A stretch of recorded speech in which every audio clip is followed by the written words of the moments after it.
welcome to another episode of Mighty Car Mods. Of course, this is our Mad Max Fury Road special, and special it is, which is why we're riding these engines like a couple of apocalyptic cowboys. We've made a lot of progress. As you can see, we have a few different pieces of exotic engine.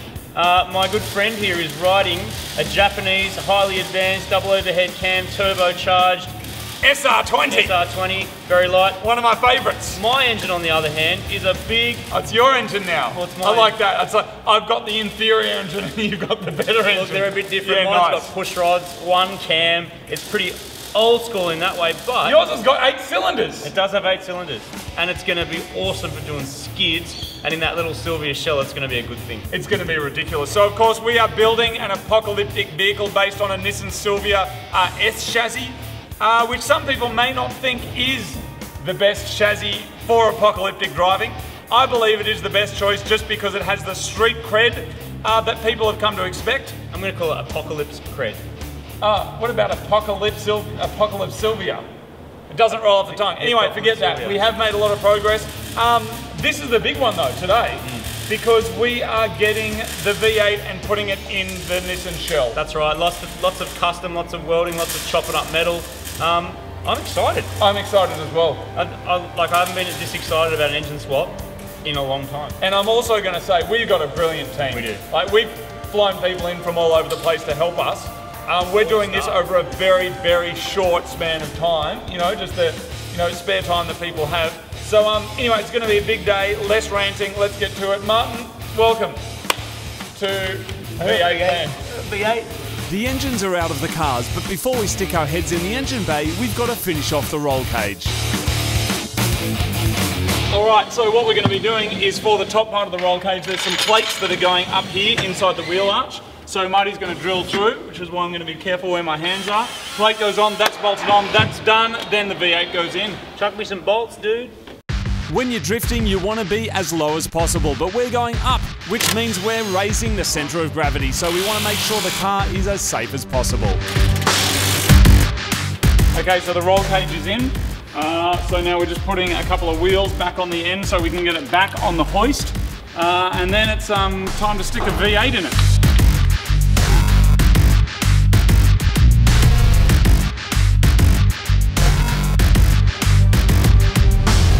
So this is the part of the engine conversion that gets really interesting, because this thing's never going to be back on the road ever again. It can't legally. We're actually going to chop out the top radiator support to make it easier to get the engine in, because it is a big unit. And that's one of the struggles usually, isn't it? Like getting everything over this. Yeah. So it makes it a whole lot easier to cut it out then as well. Exactly, because if we're doing the engine and box at the same time, you can drop it in, but if that's in the way, you can't. Otherwise, you can split them up, heaps more work. So we're going to do that. And then the next tricky bit is making up engine mounts. You can get kits. A lot of them come out of the US. You can't get kits at the end of the world, Martin. Not at the end of the world, You've got to make your own. So if you're making your own, you need some steel plate, you need a MIG welder, you need a bunch of knowledge, and then you make up custom engine mounts to sit it. We've got to sit it in the right place, and we've got to get the engine in before we can do anything else with the body. As well as getting the engine in the car, we're also going to raise it. We're going to space the front subframe out from the body, which should give us some extra ground clearance, which is handy in the apocalyptic wasteland.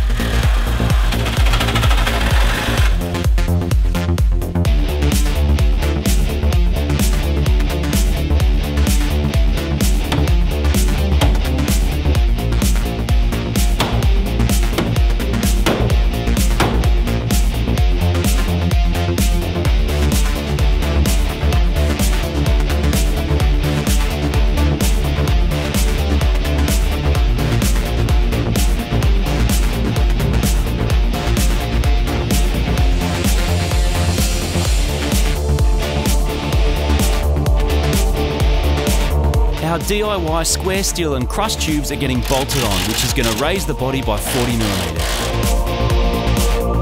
Okay, so we're going to test fit the engine into the S15 shell. We're not exactly sure yet the exact method we're going to use to mount it all up and make it do. So we're going to put it in there, get it in situ, and then we can get underneath and work out exactly what we need to do in the measurements so we can weld some bits on to make it fit. And it's going to be ridiculously awesome. I'm getting my chainmail on, getting my Fury Road chic happening. This is one of the most important aspects of the build. We've got to try and get this V8 engine into a Nissan engine bay that was never designed to fit it. By positioning the engine with a crane, we can fabricate up all the mounts required to hold it in place.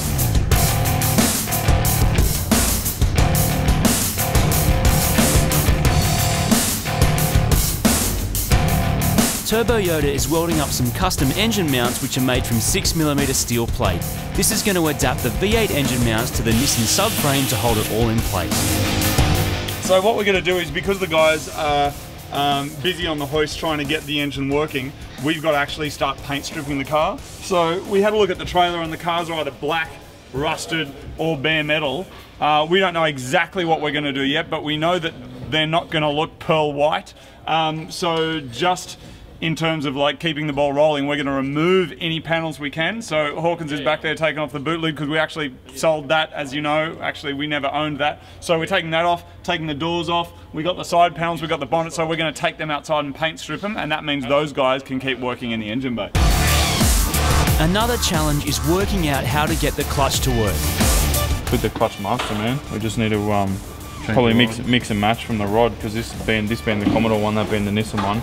So if we pull the circlip out, we can check the length. Yeah, just check the length of both of them. Same. And then we can use the clevers from the Nissan one in the Holden master cylinder, hopefully. Yeah, and adjust the distance. Yeah, change the length of it and stuff a bit. Just play around with it and take that clip out. Yeah, just pop both the snap rings out and be good to go.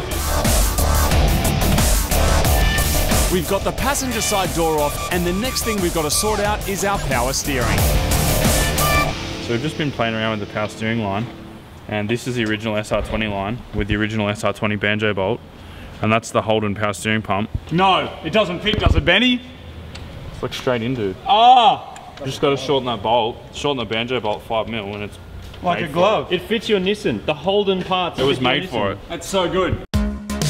Because we've got so much to do and there's so little time, we've split up into teams to get as much done as we can.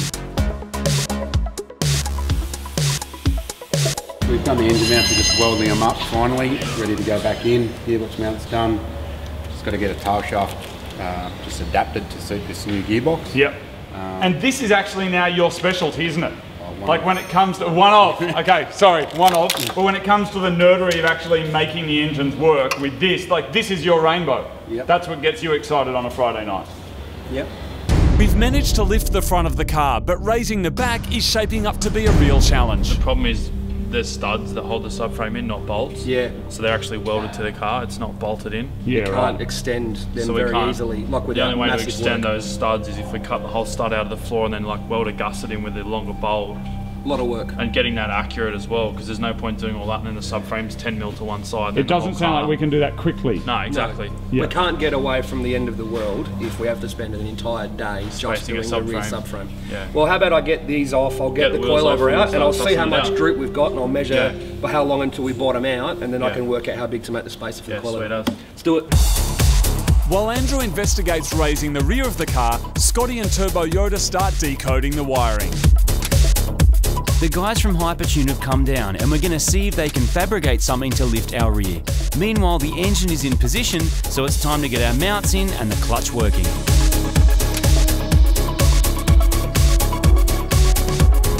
This is our engine mount that Turbo Yoda, Benny and Scotty have designed. So it's a very basic thing. If you're building a road car, you'd probably put rubber mounts and that kind of stuff. We're going to hard mount it because it's going to be a thrash box.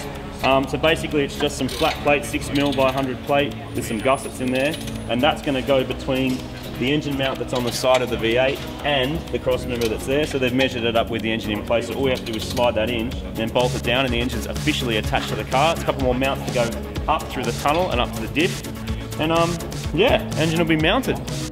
Hypertune are a top-end fabrication shop that usually specialise making custom parts for race cars. We're giving them one of our coilovers to take back to their shop so they can make up our spaces. This is the end of the world, there's no show cars here, so it's time to get rid of the paint from these doors.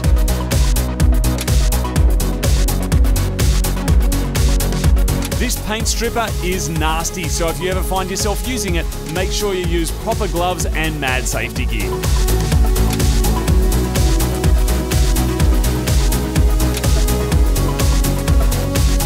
The trailer for Mad Max Fury Road, the cars are either black, rusty, or they are stripped down to bare metal. So we're going to be doing a variety of those different things. What we do know is that none of the cars are white. There's actually not any color there at all. So we've tried a bunch of different techniques of getting rid of paint. We've tried using flapper discs, we've tried sanding it, but the best way of doing it is actually just covering it in that and making sure, hello Martin, making sure we're wearing some like chemical proof gloves.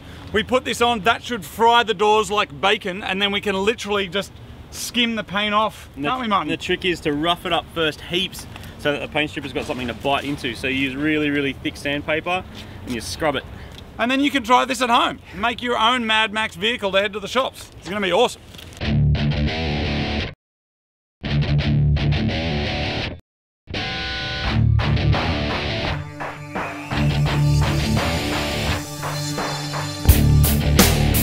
Almost instantly, the paint starts to cook and sizzle like bacon, or tofu if that's what you're into. And once the chemical reaction is over, we can simply scrape it off.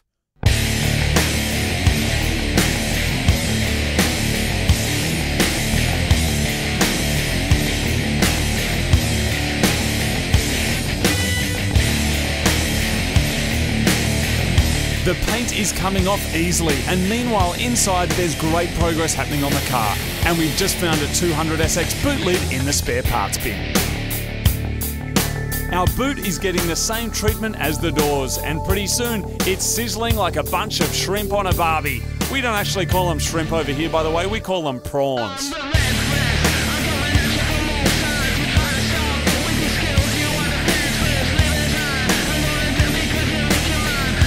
Now, if you've seen the cars in the Mad Max Fury Road trailer, you've probably seen they've got this certain rake where they're raised up at the back. Now, that is not something that we normally do with a Silvia. I'm assuming that's the opposite of what we normally do. How are we going to get the height to lift up the back of the car? Well, no coilover's that long, so we put a 50mm spacer on top of the coilover, raise it as far as we can, but the big problem is making sure the geometry at the back is still going to work, which is difficult but doable. Yep, so normally, obviously, the car is sitting, well, this is full hectic lowered stance, right? And this is... Time attack. Right? Factory. Mad Max. Awesome. All right, cool. So for the wheel to fit onto that, is that actually going to fit?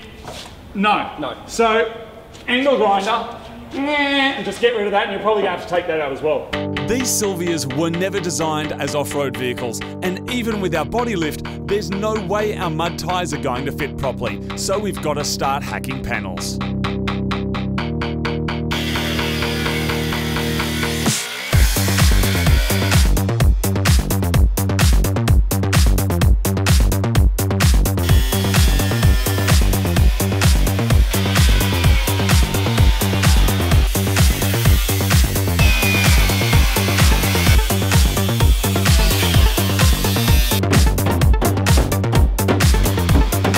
Into the panel and are folding it back with a hammer, which will allow us to join the inner and outer metal skins while making the wheel arch considerably bigger.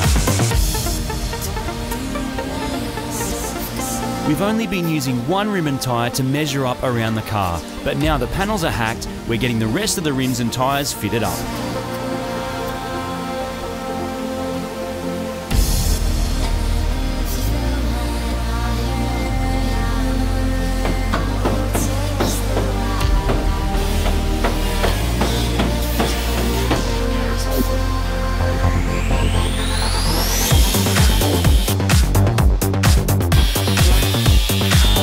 While we're busy working on the guards, the guys have almost got the wiring finished, which means soon we'll be able to fire it up.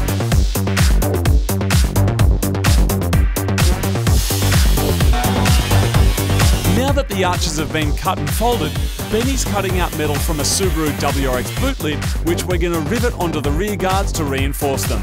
And now we start to see for the first time exactly where our wheels are going to sit. LS1s only need a small number of wires to get working, which means we should soon have it running. Meanwhile, we're using an old trampoline frame that we found at the scrapyard to make our exoskeleton.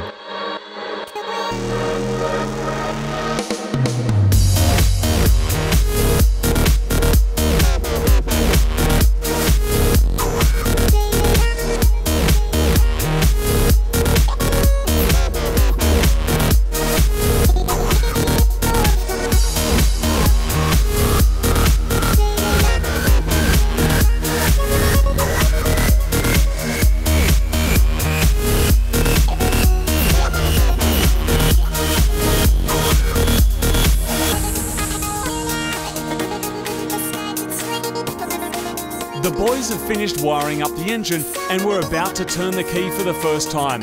We've got our fingers crossed it's actually going to start.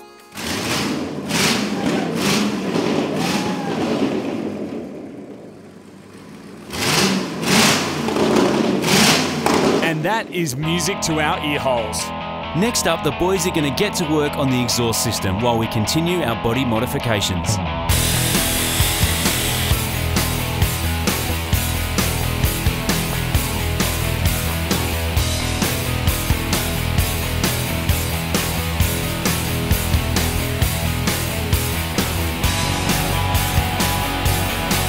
There isn't much room for a standard exhaust install, but this is Mad Max, so we've got something special in mind. So that's going to be going on there, and these are going to be welded in here. Now, instead of running an exhaust down underneath the car, we're just going to extend these bends and have them coming straight out the bonnet. So there's going to be 8 of them.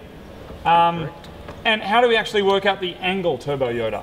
Well, we trimmed them down so they fit next to the strut tower. Then we prep it all up, and then we ask you, and then you tell us which way you want them to face, and that's the way they face. Okay, awesome. And by the looks of it from our test engine run that we just did then, we are actually going to be shooting flames. And it's going to be loud. Yep. Very, very loud. So, loud flames, V8. I mean, I'm happy. You happy? Sounds good.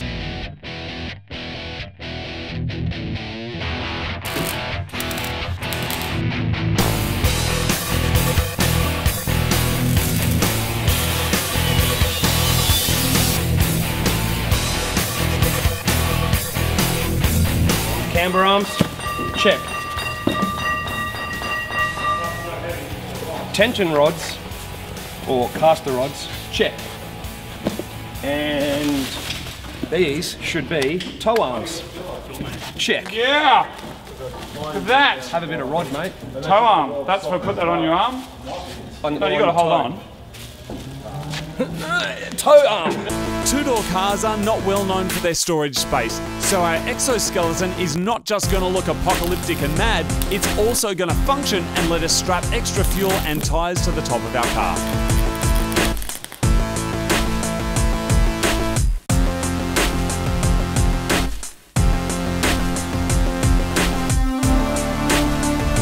The aftermarket suspension components mean that the rear of the car is going to be able to handle the lift, and the exhaust is coming together well, so it's time for a little celebratory jig.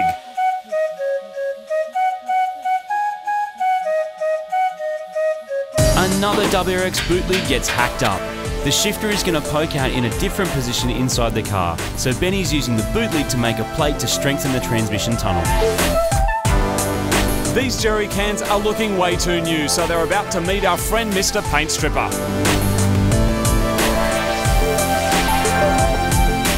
Our shifter is installed, the suspension is upgraded, and our rear guards are sealed up. Scotty continues to cut up the exhaust pipe, and we've just got a call from Hypertune who've said we can come down because they're making up our coilover spaces. These guys are using some epic CNC machinery to nibble out some custom strut spaces that will give us the lift we need.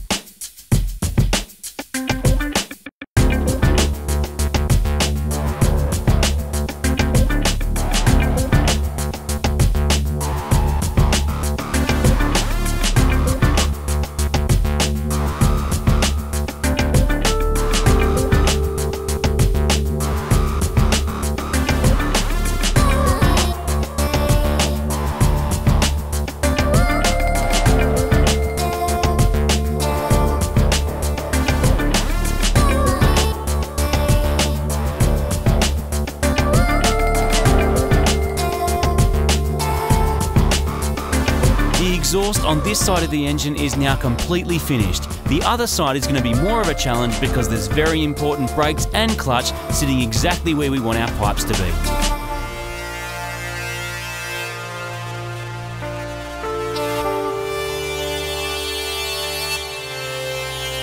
One of the problems we may run into in the heat of the apocalypse is an overheating car, so we're putting in an upgraded thermofan onto our radiator.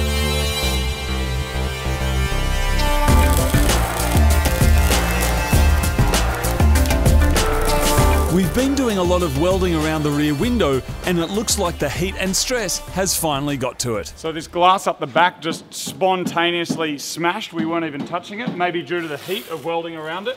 But we're now trying to tape it up quickly before it literally explodes into a million pieces and fills the car with glass. So we're just trying to cover it with tape so we can remove it. With gloves on, it's time to carefully clean up all of the broken glass. And we're going to have to get creative with how we cover up the hole. All right, so that is it for this week.